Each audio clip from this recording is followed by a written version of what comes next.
Ceritanya gimana gitu Pendeta Marcel kok bisa tiba-tiba nongkrong di sini gitu? Pengen banget tergerak untuk pengen ke tempat Kodondi enak kayaknya ya. Oh gitu. Nggak kepikiran mau mualaf ya, nggak ya, bukan kepikiran mualaf ya. Tapi emang kalau orang beda agama ngobrol emang harus urusannya itu kan enggak. Kan udah banyak nih orangnya yang tadi naik ratusan ya, Tuhan Yesus. Pantesan umat saya makin dikit ya. Oh, perpuluhan berkurang ya? Oh enggak. Kalau di gereja kita tuh perpuluhan tidak diminta, tidak dituntut, bahkan bisa dibilang hampir tidak pernah dibahas. Oh, malah nggak pernah dibahas? Nggak pernah dibahas. Bukan minggu pertama awal bulan dibahas? Nggak pernah dibahas. Bukannya kalau minggu pertama bacain Maliaki 3:10? Nah, itu... Assalamualaikum warahmatullahi wabarakatuh. Berjumpa lagi dengan HMC News, channel Portal Berita yang menyajikan informasi seputar dunia debat lintas agama secara tepat, cepat, akurat, dan terpercaya. Heboh ya teman-teman ya. Pendeta Marcel alias Pendeta Wartakjil mendatangi kediaman ataupun markas studio Kodonditan ya. Dan ini cukup mengejutkan teman-teman. Jadi seorang pendeta yang bernama Marcel mengunjungi Kodondi. Ada apa kan gitu? Banyak orang bertanda tanya, apalagi setelah viral. Ya, setelah viral cuplikan-cuplikan video di mana Pendeta Marcel itu bertanya dengan Kodondi mengenai Islam. Dan juga tentu saja mempertanyakan gitu. Kenapa umat muslim itu begitu bela-belain untuk naik haji? Sedangkan mereka pergi ke Holy Land itu saja nggak semuanya mau. Jadi memang ada perbedaan teman-teman. Dan saya waktu masih di Kristen pun bertanda tanya. Supir saya teman-teman ya, seumur hidup nggak pernah ke negara lain, tapi sudah pernah naik haji. Nggak pernah ke Malaysia, nggak pernah ke Singapura, tapi langsung naik haji dia teman-teman. Sekali saja seumur hidup. Bahkan untuk naik haji, dia sampai jual beberapa hartanya. Ini beda dengan kami ya, dulu waktu saya masih di Kristen, misalnya kalian punya 2-3 mobil. Kalau disuruh, udah jual mobilmu untuk pergi ke Holy Land. Mikir-mikir, ngapain kan gitu. Tunggu ada duit lebih, baru pergi. Baru pergi ke Yerusalem. Ngapain sampai harus jual mobil gitu kan? Dulu kami sering bercanda. Udah jual aja mobil lu satu gitu, biar bisa ikut rombongan yang kali ini. Contohnya waktu dulu ya, ada sekali rombongan itu kan dari gereja GMS itu ditemani oleh Vanessa Wu. Bisa satu rombongan dengan artis FC Vanessa Wu gitu kan. Jadi kami bercanda, udah jualin tuh. Pada nolak semua. Masa harus jual mobil gitu kan? Tunggu ada rezeki aja gitu. Minta sama Tuhan. Ternyata seperti itulah mentalitas orang-orang di sebelah kalau kita bandingkan dengan orang Kristen. Dan tentu saja Pendeta Marcel melihat hal tersebut ya. Jadi ada satu hal yang baik, di mana Pendeta Marcel ini belajar Islam dari seorang Donditan. Dan bukan tidak mungkin Pendeta Wartakjil ini akan menjadi mualaf. Mari kita doakan sama-sama. Kan gitu. Paling penting itu, doakan. Doakan semoga Marcel ini bisa menyusul Marcel Sihaan gitu kan. Jadi sebelumnya sudah ada juga yang mualaf, yaitu artis yang bernama Marcel Sihaan. Nah, kalau yang Pendeta Marcel ini, nama lengkapnya adalah Marcel Sairang. Ya, Marcel Sairang, dia orang Manado. Jadi bukan orang Batak, bukan Chinese juga ya. Dan Marcel ini terkenal karena kemarin atau tahun lalu itu membuat satu khotbah tentang Wartakjil. Dari situ viral, dan dia mulai diundang di beberapa podcast dan stasiun TV untuk ditandemkan dengan Habib Jafar, dan juga beberapa kali ya, dia membahas tentang toleransi umat beragama. Jadi bisa dibilang sekarang dia menjadi salah satu ikon pendeta dalam hal toleransi. Untuk saat ini ya, karena kalau dulu kan ada Gilbert Lumondong, tapi Gilbert Lumondong agak cacat sekarang namanya, lantaran kasus tahun lalu, di mana dia menghina zakat dan cara ibadah umat muslim. Tapi kalau Pendeta Marcel, ini sekarang lagi naik daun ya. Apalagi kita tahu, gereja Tiberias sekarang sedang kesusahan, sedang kekurangan ikon ya. Jadi kalau dibilang susah ya enggak juga gitu, tapi mereka kurang ikon sekarang. Apalagi setelah Pendeta Yesaya Pariaji meninggal ya teman-teman. Terus juga ada Pendeta Gideon ya. Gideon Simanjuntak yang keluar dari gereja Tiberias. Jadi waktu itu Gideon tuh viral karena diduga dan dilaporkan masalah pencabulan gitu kan. Nah, dan dari situ gereja Tiberias mengalami turbulence, dan mereka bersyukur ya sekarang mereka punya Pendeta Marcel yang menjadi ikon dari gereja Tiberias saat ini ya. Bahkan bisa dibilang gereja Tiberias menjadi gereja anak muda untuk zaman sekarang ya, karena memang Marcel ini ikon untuk anak muda. Dan ya bagaimana sebenarnya ya, kenapa seorang Marcel itu mendatangi Kodondi? Kenapa bukan bertemu dengan Kodondi itu di acara luar gitu? Misalnya di acara podcast siapa gitu kan, ditandemin, dikasih ketemu, atau ngafe deh, atau biasa pergi ngafe gitu kan. Kadang-kadang ada juga orang-orang yang di luar Islam itu ngajak Kodondi ketemunya tuh di kafe. Ngajak Kodondi ngopi sambil diskusi banyak hal. Tapi kalau ke studio, biasanya ingin belajar Islam. Kan begitu. Kodondi itu ikonnya, ya, itu kan orang yang istilahnya bisa menunjukkan kesalahan-kesalahan atau kontradiksi-kontradiksi dalam ajaran sebelah gitu. Dan orang yang ke studio itu biasanya untuk belajar, ya, belajar gitu kan. Karena kalau di studio Kodondi kan lengkap datanya, kalau di kafe ya kurang gitu. Nah, apakah Pendeta Marcel juga punya keinginan untuk mualaf? Kita dengarkan dulu teman-teman. Ya, Apakah mengualafkan? Oh enggak. Enggak. Jadi Makin dikit udah banyak. Justru harusnya tuh bagi-bagi. Kalau berbagi itu kebaikan gitu tuh. Mumpung Gini. udah banyak tuh. Gini. Bagi-bagi.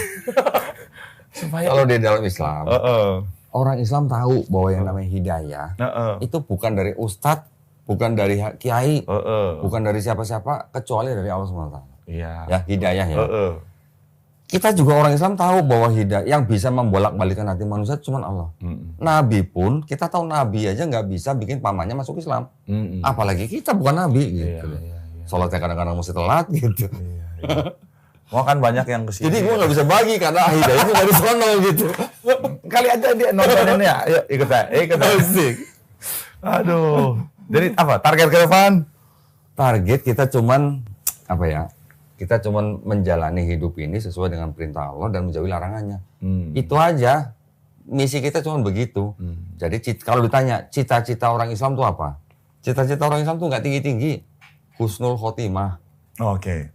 Tahu ya? Meninggal dalam keadaan muslim. Oke. Nah, udah gitu. Nah, itu kan secara pendidikan sebagai seorang muslim yang baik ya. Kalau Berusaha menjadi muslim yang baik. rendah hati sekali tadi loh. Saya udah dikasih makan loh. Kalau saya bertamu loh.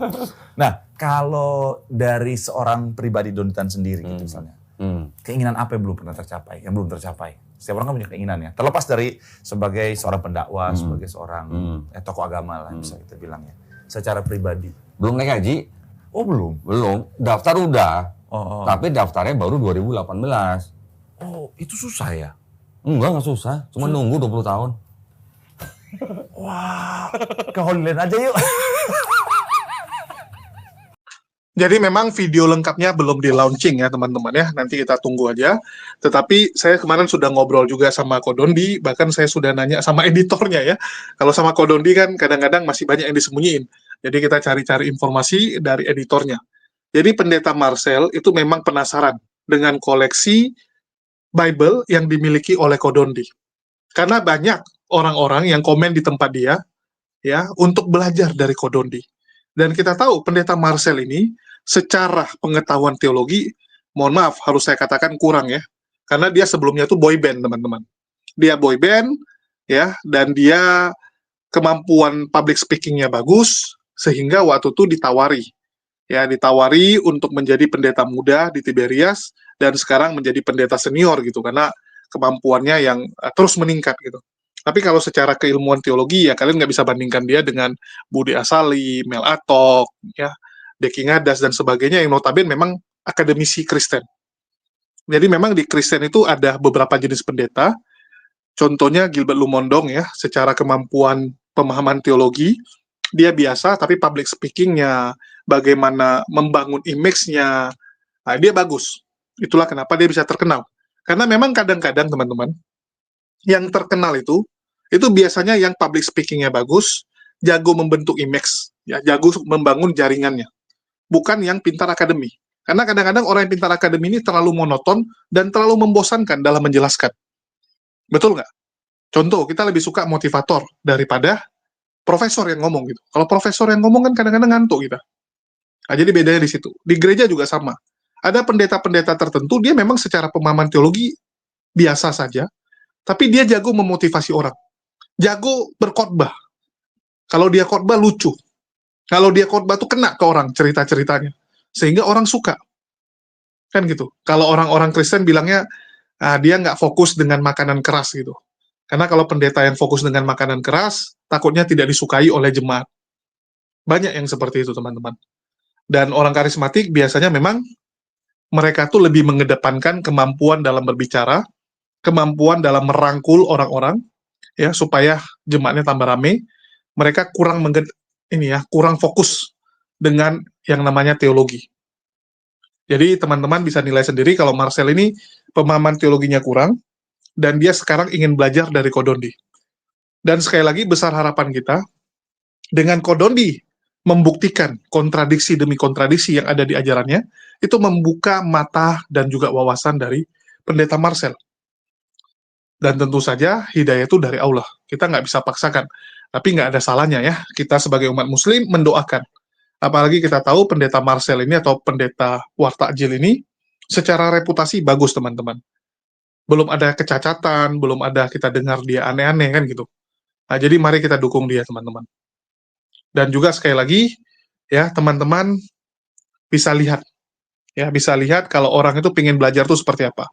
Bela-belain ke tempat Kodondi. Itulah saya salut kadang-kadang dengan mualaf-mualaf yang ada di tempat Kodondi. Ini jujur ya, ini menurut saya pribadi teman-teman, di tempat Kodondi, mualaf-mualafnya itu kualitasnya bagus-bagus. Kenapa saya bilang gitu? Kalau dibandingkan tempat lain ya, ini kita harus jujur-jujuran bilang. Walaupun ada satu dua ya, tetap aneh-aneh juga. Ya, harus saya katakan di sini, harus jujur saya bilang. Karena orang-orang yang mualaf di tempat Kodondi, itu keluar modal teman-teman. Keluar modal, harus bikin janji sama Kodondi. Yang sekarang sibuk. Bikin janji sekarang, bisa jadi bulan depan baru bisa ketemu. Karena memang pasiennya lagi banyak. Oke, terus begitu ke tempat Kodondi, ya itu tempatnya jauh loh teman-teman. Mau ke tempat Kodondi itu jauh, jadi orang juga keluar modal kan. Harus bayar tol, harus bayar transportasi, harus bayar parkir lagi di tempat Kodondi gitu kan.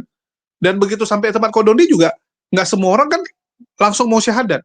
Ada orang juga datang ke tempat Kodondi itu, dia sudah hatinya ke Islam tuh 50%. Tapi masih ada yang kurang. Itulah dia ke tempat Kodondi untuk menemukan yang kurang tersebut. Untuk memantapkan dirinya. Bahkan ada juga teman-teman, orang yang sudah debat sama Kodondi itu sampai 5 hari, ya, atau 5 kali, dan sekali debat itu sampai 3 jam, sampai detik ini nggak mualaf-mualaf juga. Ada beberapa case seperti itu, dan saya tahu. Jadi memang Kodondi ini bisa dibilang kayak dokter. Dia kalau disuruh buka kontradiksi Bible, wah cepat teman-teman. Cepat sekali.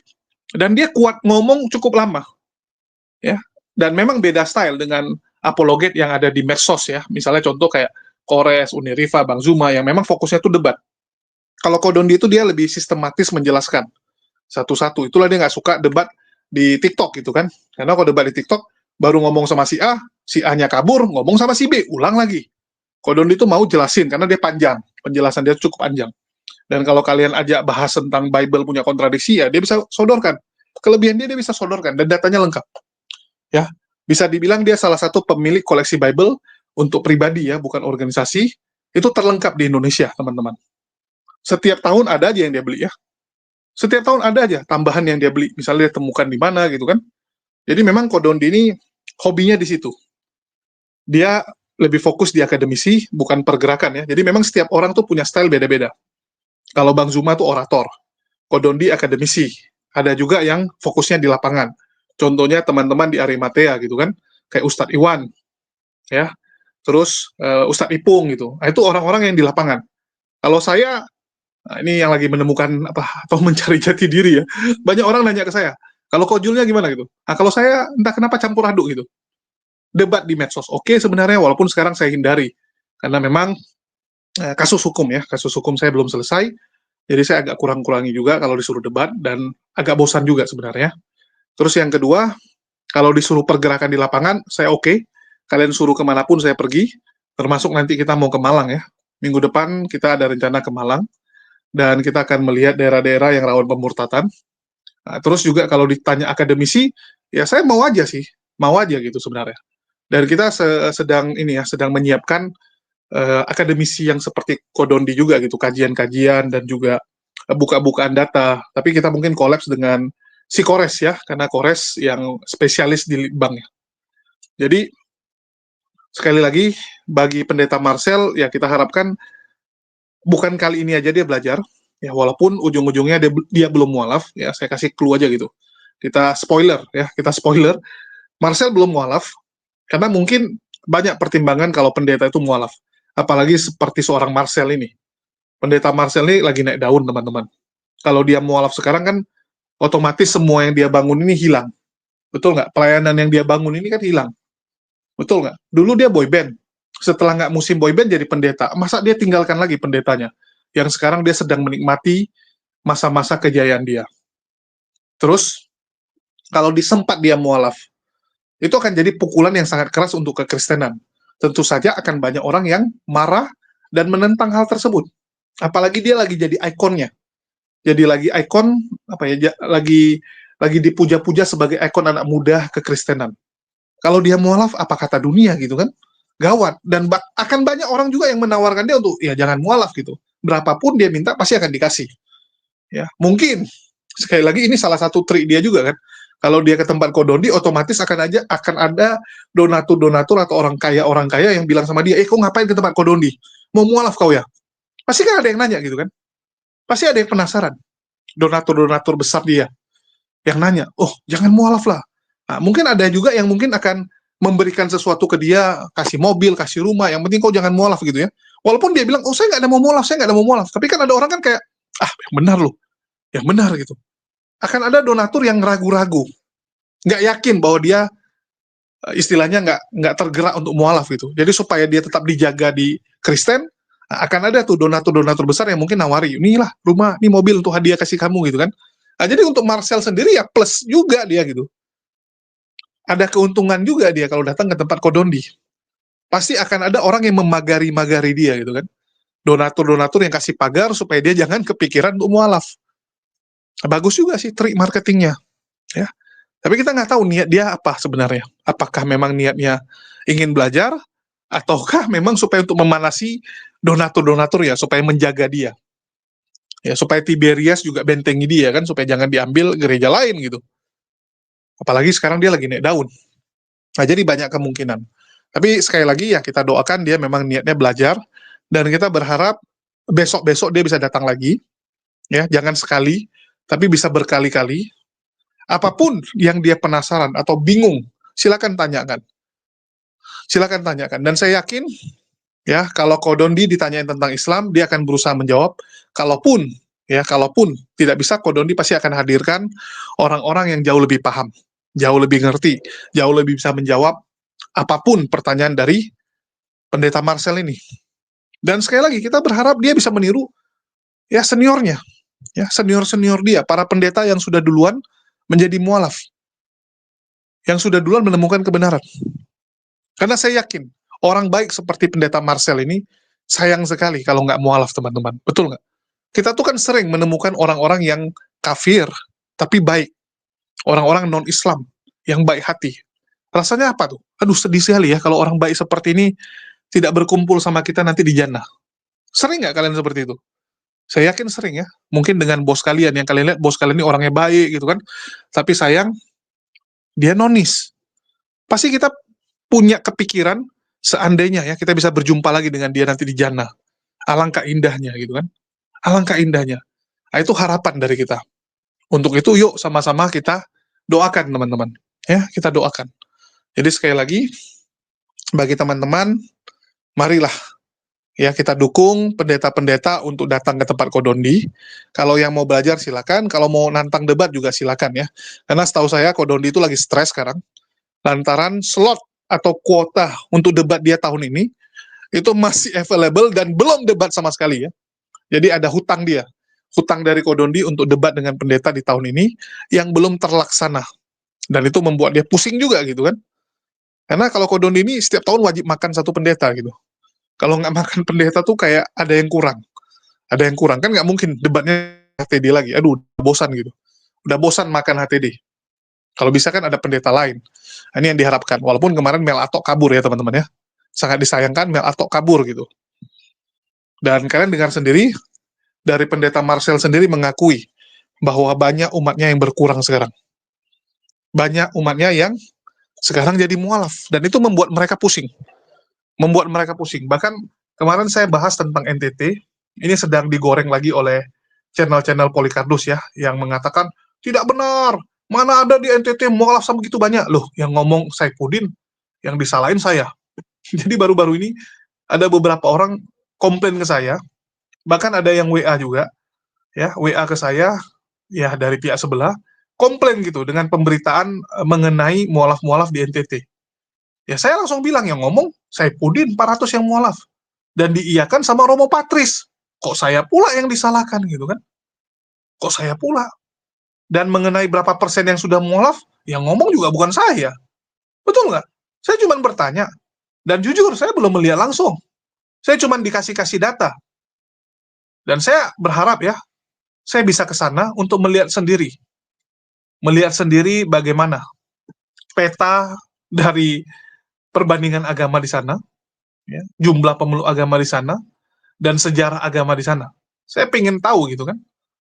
Apalagi setelah saya dikirimin gambar Saifuddin Ibrahim yang lagi stres ya, yang beberapa tahun lalu, bahwa dia pernah ke sana dan dia stres melihat banyak orang di desa-desa itu akhirnya jadi mualaf, dan ada sebuah gereja yang sudah ditinggalkan oleh jemaatnya. Dan Saifuddin foto di situ, teman-teman. Dia foto di situ, dia buat cerita di situ gitu ya. Bagi teman-teman yang nggak tahu, ini mungkin saya tampilkan sedikit ya, walaupun ini nggak nyambung dengan konten kita.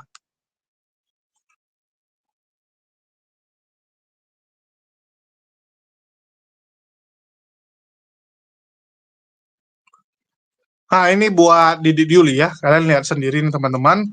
Ya, ini Saifuddin.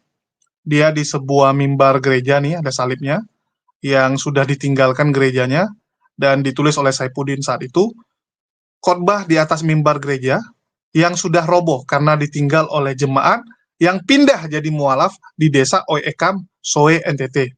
Saya dan tim mengunjungi desa itu dan tinggal 5 keluarga yang sangat miskin, karena rumah mereka juga sudah lapuk dan usang.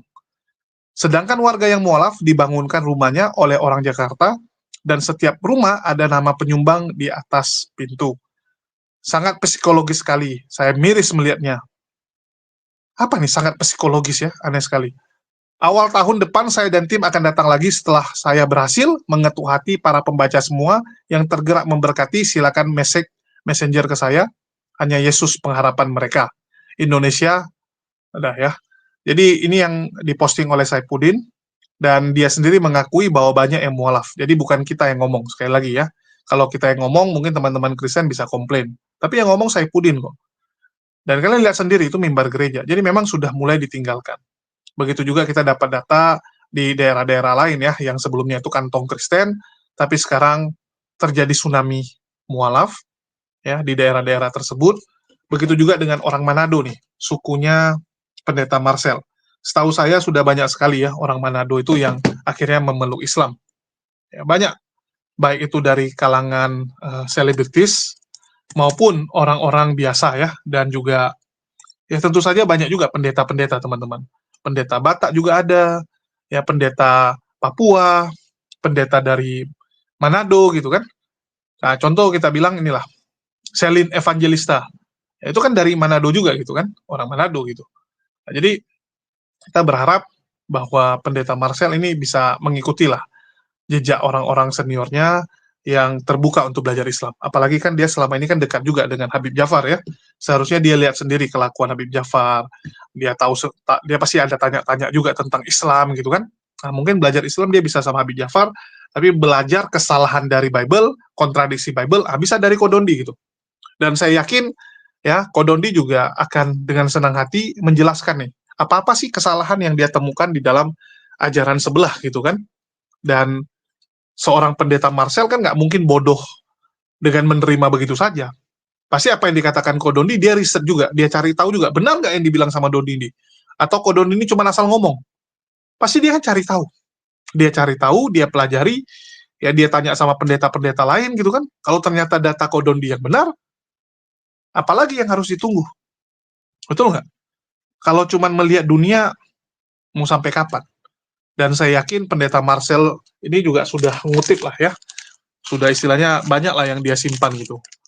Jadi kalau harus tunggu nggak terkenal lagi baru mualaf, ya takutnya nyawanya ya nggak sampai gitu kan. Saya kadang-kadang lihat ada orang gini, udahlah nanti mualaf setelah saya selesai gitu kan. Bagi pendeta kan artinya selesainya tuh tunggu dia nggak terkenal, tunggu dia punya pelayanan habis gitu kan, sudah jemaatnya sedikit, baru mau mualaf. Takutnya umurnya nggak cukup teman-teman. Jadi walaupun kamu sedang di puncak karir, kalau memang sudah yakin dengan Islam, dan sudah tidak percaya dengan agama kamu sekarang, ya kenapa nggak mualaf terus? Betul nggak? Kenapa nggak langsung melangkah aja sekarang gitu? Ngapain lagi ditunggu-tunggu? Itu sih yang kita harap dari pendeta Marcel ini ya. Jadi itu aja sih yang mau saya sampaikan.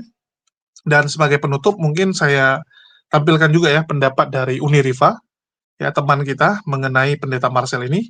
Jadi itu aja dari saya. Makasih buat teman-teman semua. Di akhir kata saya ucapkan wassalamualaikum warahmatullahi wabarakatuh. Sampai jumpa di konten-konten kita berikutnya.